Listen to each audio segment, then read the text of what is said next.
Heç vaxt söz atmamışam. Mənə söz atıblar, mən həmişə cavab verən tərəf olmuşam. Orada fikrinizə düzəliş elədim. Ola bilər o da indi sizin dünya görüşünüzdən irəli gəlir. Sizə niyə söz atmıram? Sual verirəm. Və yaxud yaxşı müğənnilərdən danışım. Təranə Qumrala niyə söz atmıram? Yaxşı, kimi deyim, Manaf bəyə niyə söz atmıram? Kimə söz sizin təbirinizcə desək atılıbsa, onlardan mənə söz atılıb, həmişə mən cavab verən tərəf olmuşam, özüm müdafiə eləmişəm. Sadəcə mənim bəxtim yığvalım belədir. Mənim anam da o vaxt belə idi. Həmişə biz şərə düşərdik. Anam da, indi də mən. İnsan var ki, həyatda göz onu tez tutur. Hərədə bir şey. Mən göz yox, gözə gəlmirəm. Sadəcə məndə mən şər böhtan tez tutur. Ömür boyu şər böhtana məruz qaldım, ömür boyu. Başqasının elədiyi qara-qura işlər, mələk donunda gözümüzə sürtülür, soxulur. Mənim elədiyim gözəl, şəffaf həyat tərzi və yaxud şəffaf iş ona buna söz atma kimi burada yazıldı. Eyb yoxdur. Allaha həvalə edirəm. Allah ki tanır, Allah qəlblərdən xəbərdar. Bir söz dediyim, valla müvəqqəti boş, fani həyatdır. 10 il bundan əvvəl show biznesdə at oynadanların 90% bu gün yoxdur. Bir 10 ildən sonra da biz olmayacaq. Nəyin davasını eləyirsiniz?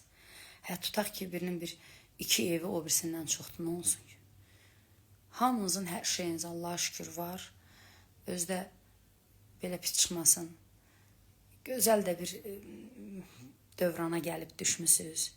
Milyonlar qazanırsınız ay müğənnilər. 1 manat vergi vermədən hər şeylər almışsınız. Canınız sağ olsun. O qazancları Türkiyədə qazansaz 50%'ini vermişdiniz vergi. Ona görə sakitcə gəlin o şeydə deyir, multifilmdə Davayte jit drujna. Çıxıb orada qıcıqlandırıcı sözlər danışıb sinənizə döyməyin.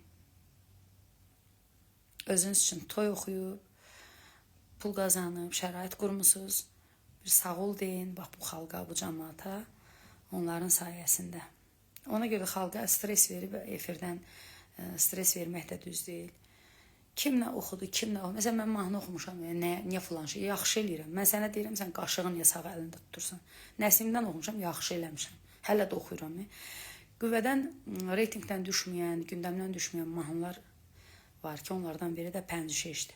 Hələ də istəyirlər, hələ də. Hətta mənim yadımdan çıxır oxumaq. Gəlirlər ki, bəs niyə oxumadınız o mahnını? Dünən toyun axırına yaxın gəliblər ki, niyə oxumuşsunuz o mahnını? Deyirəm da, yenə də Pəncişeş. Axır mən də onu oxuyanda həmin vaxt çəkib ora qoyunda yazırsınız. Bundan başqa mahnı yoxdur. O elə bir mahnıdır ki, mənim nəzərimdə o bir Gangnam Style var idi o vaxtı. Yəni, o səviyyədə partladı. Sadəcə indi biz, məsəl üçün, belə deyim ki, hələ bizim mahnılar dünya arenasına çıxa bilmir deyə dünya səviyyəli tutuzdura bilmir. Nənə inşallah gələn olaram. Mən şəxsi suallara cavab vermirəm. Amma bizimkilər toydan sonra biraz dünya səyahətinə çıxıblar. Hələ də gəzməklərdədirlər. İnşallah gələnlər, demişəm, bax gələnlə o yana keçməyin. Mən tez qocalmaq istəyirəm.